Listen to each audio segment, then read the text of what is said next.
Bom, primeiro, meu nome é Neuza Santos Souza. Sou psiquiatra, psicanalista, vivo aqui no Rio e faço clínica psicanalítica. Eu também tenho uma atividade de ensino, de transmissão. E a referência assim, fundamental, talvez, na minha trajetória seja o fato de eu ter escrito Tornar-se Negro, né? Que foi, a rigor, uma dissertação de mestrado e que virou um livro e que parece que hoje ainda é uma referência.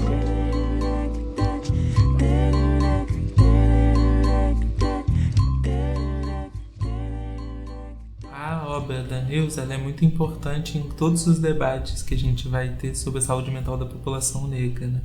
Se você vê todas as políticas, todos os artigos, todos os trabalhos que falam de saúde mental da população negra, falam muito desse livro da Neuza, porque acho que ele é um marco no sentido também de trazer a experiência, trazer a voz das pessoas que estavam vivendo isso, né?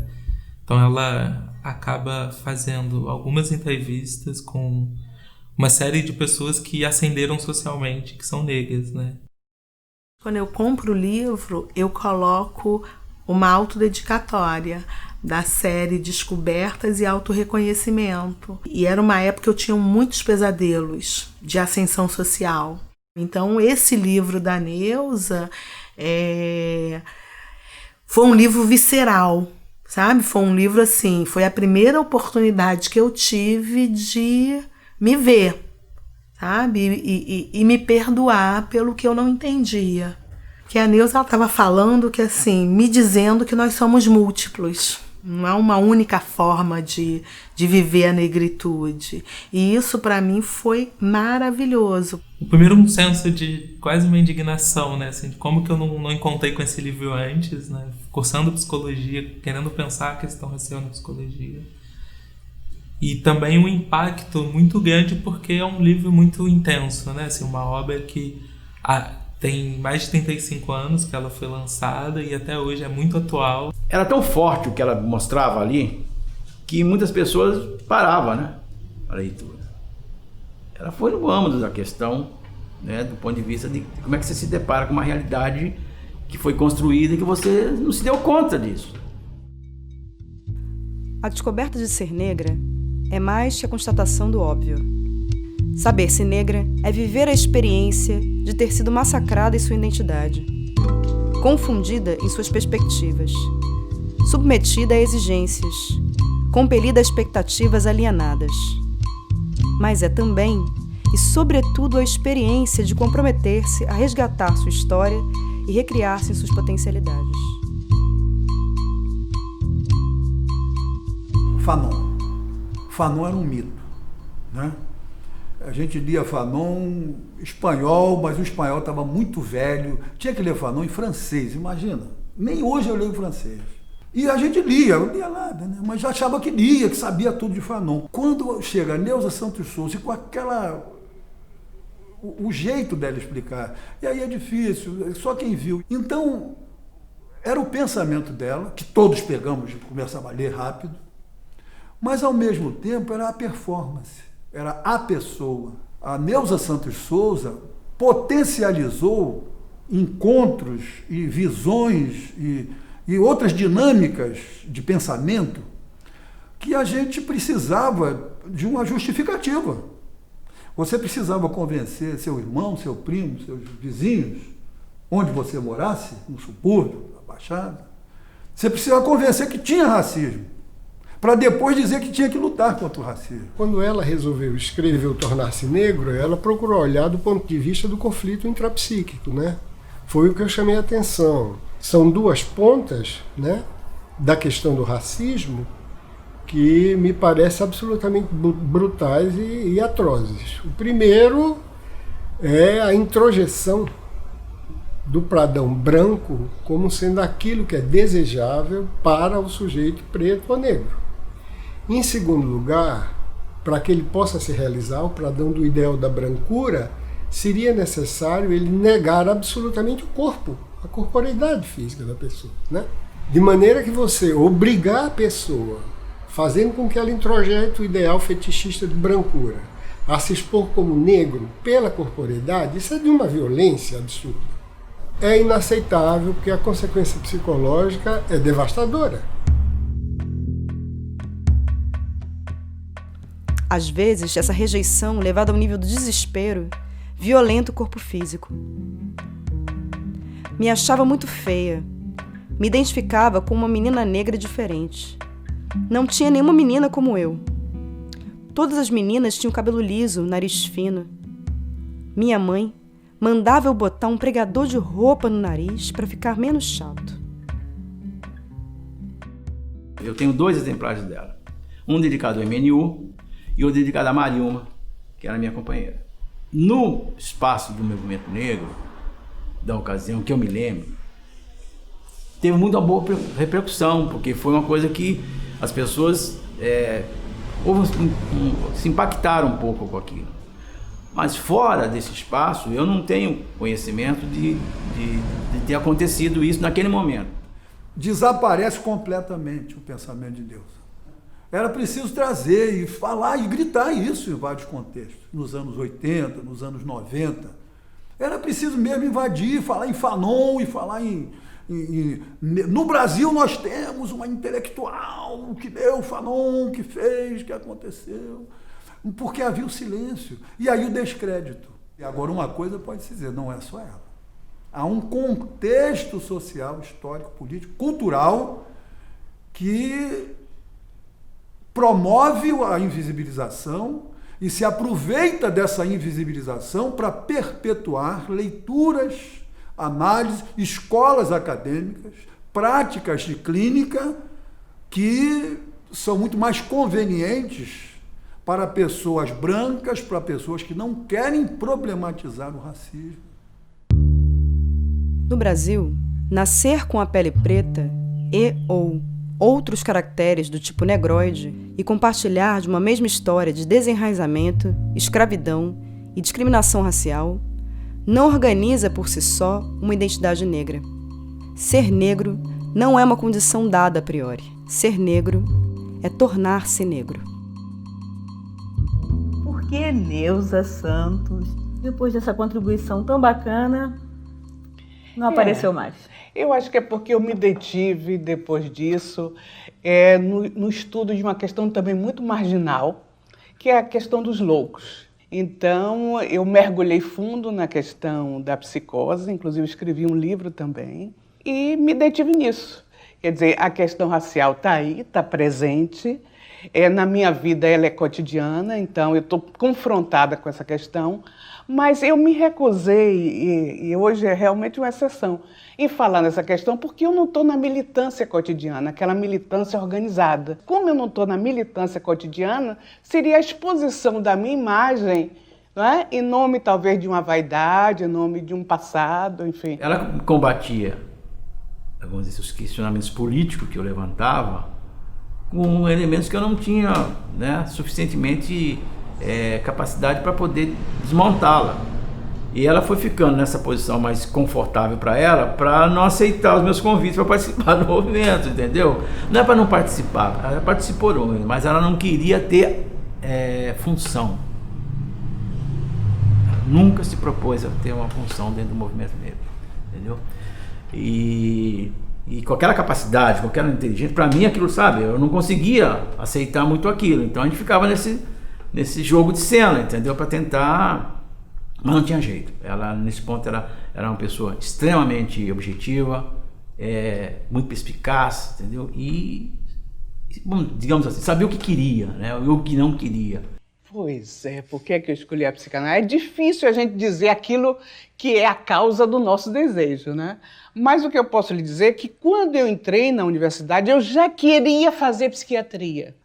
E nesse percurso de estudar psiquiatria, eu descobri Freud. Então, achei aquilo bastante interessante, aquilo me respondia a muitas questões, inclusive questões minhas, obviamente. A gente é sempre movido a priori por suas razões, por suas questões, e a partir daí não parei mais. Isso foi desde o 3º ano de medicina. No 3º ano de medicina, você tem uma matéria que se chamava, não sei agora como estão as coisas, se chamava relação médico-paciente. Relação médico-paciente nada mais é do que um espaço afetivo que se estabelece entre médico e paciente e torna possível, digamos assim, torna possível o efeito terapêutico. Então, eu estava na graduação de psicologia na UFRJ e uma amiga começou a fazer um grupo de estudos com ela, né, de psicanálise. Ela trouxe a psicanálise de uma forma muito diferente do que eu via com os professores da universidade. Os conceitos, que eram coisas tão abstratas, tão inalcançáveis, com ela se tornaram realmente ferramentas de trabalho, né? E ela era uma pessoa muito generosa, muito sensível. Então tinha um afeto ali, né? E aí a gente se aproximou como amigas mesmo, de frequentar a casa delas em outros espaços que não fosse o de estudo. É muito curioso, porque eu fui uma vez na casa dela, um rapaz do Sul, estava apaixonado, um rapaz branco do Sul que eu conheci socialmente, na casa de uma amiga, estava apaixonado por esse livro Tornar-se Negro. Aí eu falei, eu conheço quem escreveu. Ele estava tão apaixonado que ele me convenceu a ir na casa dela com ele e pegar esse livro lá. O meu contato não foi de leitura inicial, né? Foi para pegar esse livro. Mas naquela época ela estava muito às voltas com a psicanálise, estava lendo mais o Appiah, Anthony Appiah. Então, a respeito da questão racial, ela indicava o Anthony Appiah. Deu a ele o livro dele. Não quis me dar, não. Disse que eu tinha que ler o Anthony Appiah, que era o que ia enriquecer mais. Mas talvez porque fizesse parte de uma outra época da vida mesmo, né? Olha só, a primeira questão é que é assim um pouco difícil hoje eu falar nos mesmos termos que eu falei do meu livro Tornar-se Negro. Uhum. Talvez naquela época eu pensasse que, do ponto de vista da psicanálise, se pudesse fazer uma análise em alguma medida do social. Em termos sociais, talvez se possa dizer o negro no Brasil.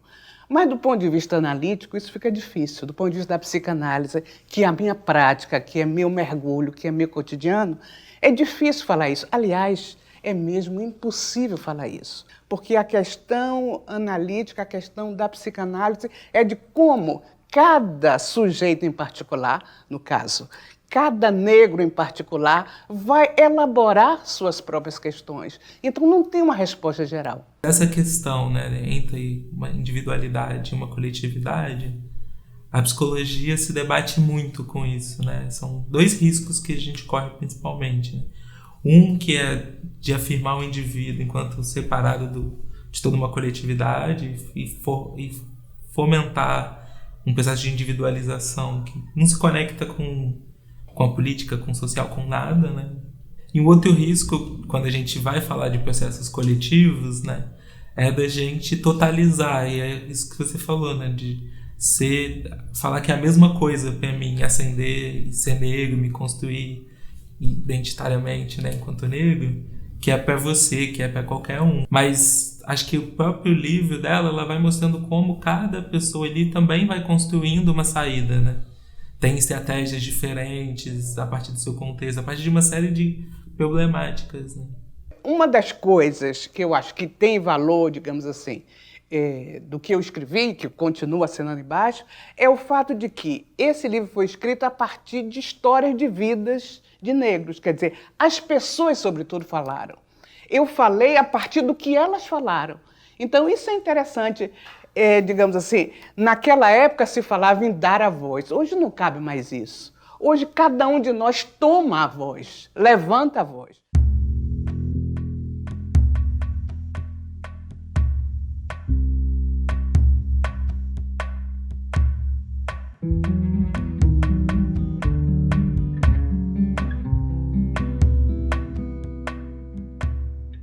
No dia seguinte nós fomos ao velório e nos chamou muito a atenção quando o coveiro perguntou quem ia ficar com o número da lápide, se tinha algum parente para ficar, e ninguém se apresentou. E foi um constrangimento. E aí nós saímos dali e a Zó saiu na intenção de convocar amigas para a gente pensar o que é isso da solidão da mulher negra. Uma série de intelectuais negros, né, contemporâneos a Neuza se mataram também, ou tiveram uma morte muito complexa, muito delicada, né? Não suporta. É insuportável, cada um que sabe. Né? E aí nós temos que lembrá-lo, não como as vítimas, mas como gente que enfrentou. Né? E o livro de Neuza nos dá isso. É o primeiro que dá isso. Entende? Então não é uma leitura, vamos dizer assim, intelectual, conceitual, teórica. É existencial, é uma coisa de dentro da gente. Né? Cada um ia se identificando. Né?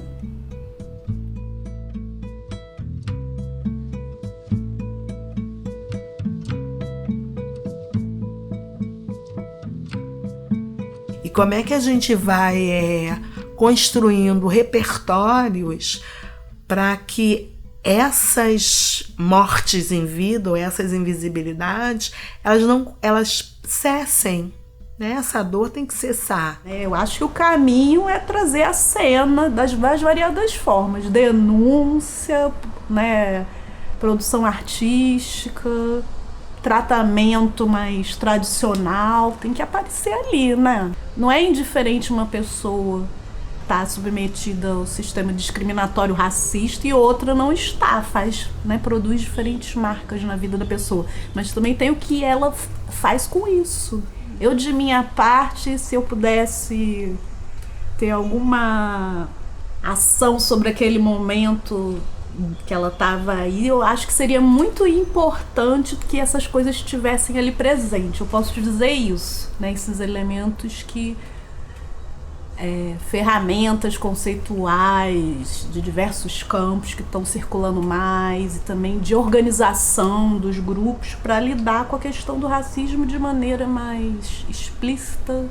Já estar em contato com esses elementos, fazer deles parte do seu cotidiano profissional e pessoal, já faz bem à saúde mental de todos, inclusive dos não negros, porque não estão bem, né? Com essa posição de negação. Isso é um problema de saúde mental gravíssimo em relação, num país com a quantidade de negros, achar que é normal ir para um lugar e não ter uma pessoa negra, num país como o Brasil. Uma coisa que motivou muito, né, assim, que moveu muito esse meu trabalho, né, de resgatar um pouco essa trajetória da Neuza e pensar um pouco a obra dela, né, enfim, foi entender que a gente tinha um risco de achar que a gente está sempre inventando a roda, né, assim, e acho que foi muito num sentido de olhar para a tese e dizer, olha, a gente não é o primeiro fazendo isso não, tem uma produção muito interessante que a gente precisa aprender muito.